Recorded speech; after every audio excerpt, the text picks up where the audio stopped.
SMK bisa, SMK hebat. Anak-anak, deadline untuk editing sampai jam 2 ya.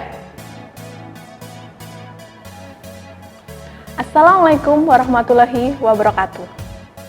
Salam sejahtera bagi kita semua, siswa dan guru SMK dimanapun berada. Berjumpa dengan saya dalam video pembelajaran memilih dan memakai hardware dan software untuk multimedia.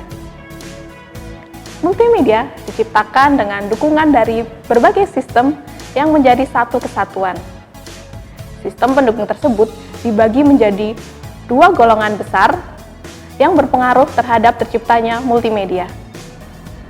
Kedua sistem tersebut adalah perangkat keras atau biasa disebut dengan hardware dan perangkat lunak atau biasa disebut dengan software. Kedua sistem tersebut tidak dapat dipisahkan, sudah menjadi padu dalam satu kesatuan. Apabila hardware tidak dipadukan dengan software, maka hardware tersebut tidak akan berfungsi apa-apa. Begitu pula dengan software, tidak akan berguna apabila tidak ada alat peraga atau hardware.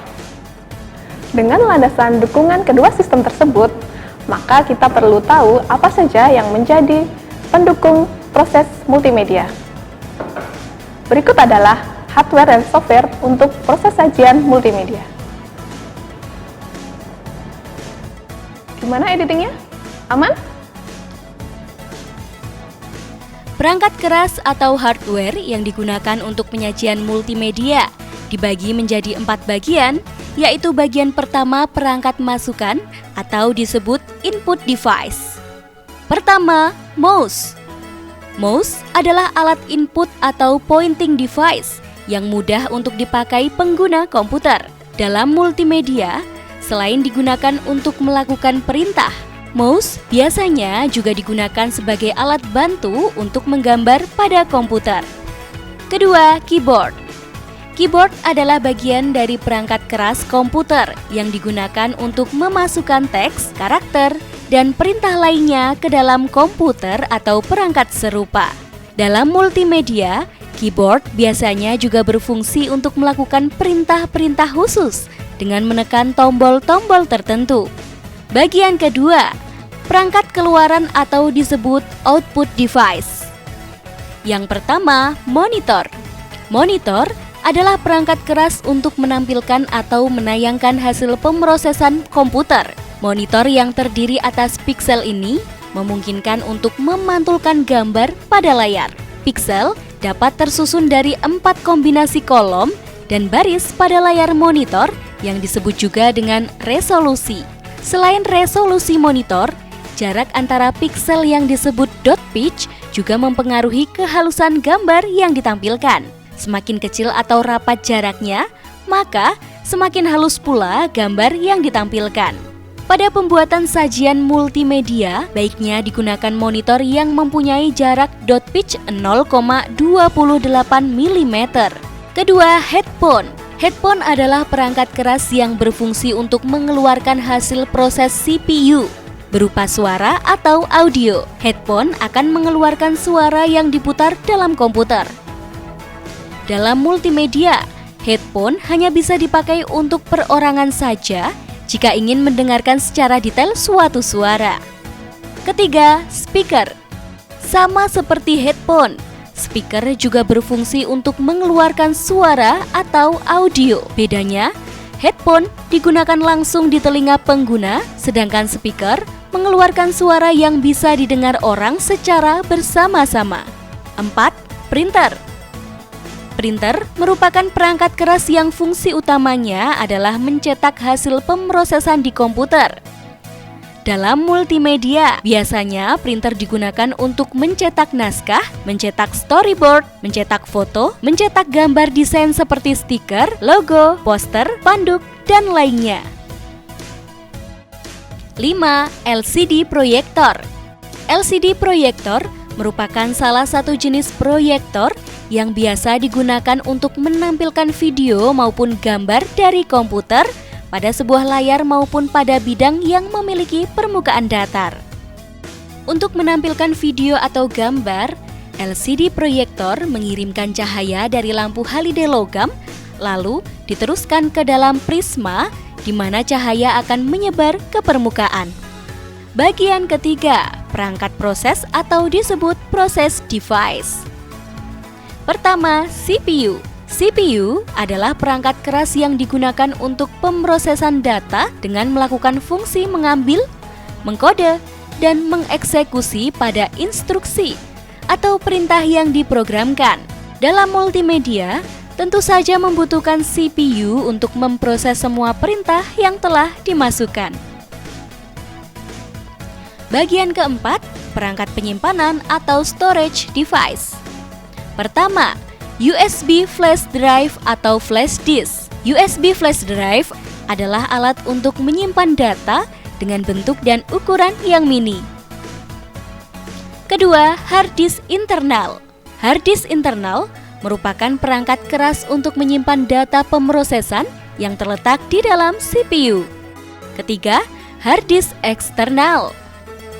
Hard disk eksternal juga merupakan perangkat keras untuk menyimpan data, tetapi tidak di dalam CPU, melainkan hampir sama dengan flash disk yang harus dihubungkan dari luar komputer, namun memiliki ukuran fisik lebih besar dan ukuran penyimpanan data yang besar juga.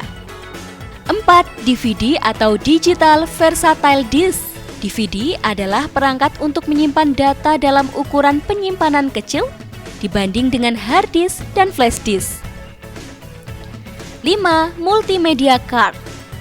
Multimedia card atau disingkat MMC adalah kartu standar memori yang digunakan untuk menyimpan data digital seperti foto dan lainnya. Selanjutnya adalah perangkat lunak atau software yang digunakan untuk sajian multimedia. Ada banyak sekali perangkat lunak yang digunakan untuk melakukan proses sajian multimedia. Dalam video ini akan diperkenalkan 4 software yang sering digunakan untuk sajian multimedia, berupa software untuk menyunting atau mengedit video dan audio, mengedit foto atau gambar, dan membuat desain. Pertama, Adobe Premiere Pro. Adobe Premiere Pro adalah sebuah software untuk menyunting atau mengedit video. Adobe Premiere Pro juga merupakan program pengolah video pilihan bagi kalangan profesional, terutama yang suka bereksperimen. Program ini banyak digunakan oleh perusahaan pembuatan film dan pertelevisian. Adobe Premiere Pro memiliki sekitar 45 efek video dan 12 efek audio yang bisa untuk mengubah pola tampilan dan menganimasikan klip video serta audio. Di samping itu, Adobe Premiere Pro juga memiliki sekitar 30 macam transisi, sehingga peralihan antara klip video satu ke klip video selanjutnya lebih dinamis. Kedua, Adobe Audition.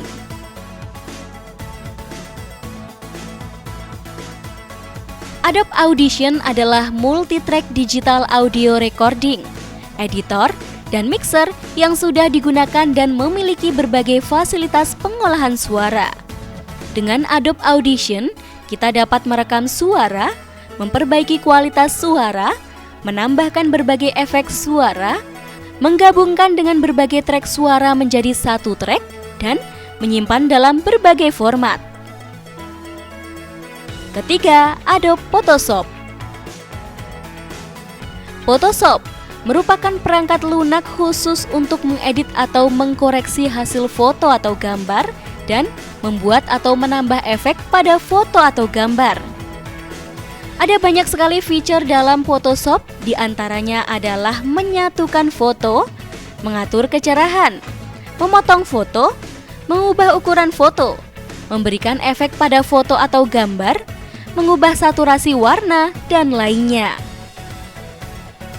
Keempat, Corel Draw. Corel Draw adalah sebuah software editing grafik vektor yang berfungsi untuk mengolah gambar dan banyak digunakan pada bidang publikasi, percetakan, dan bidang lain yang membutuhkan proses visualisasi. Corel Draw biasanya digunakan untuk membuat desain logo, brosur, poster, stiker, undangan, sampul buku, dan lainnya. Oke Afi, editingnya sudah cukup, tinggal rendering ya. Demikianlah rangkaian video pembelajaran memilih dan memakai hardware dan software untuk multimedia. Semoga bermanfaat bagi semua siswa SMK dan berguna bagi kemajuan pendidikan Indonesia. Teruslah kreatif, mandiri, dan siap kerja. Selamat belajar, SMK bisa, SMK hebat. Wassalamualaikum warahmatullahi wabarakatuh.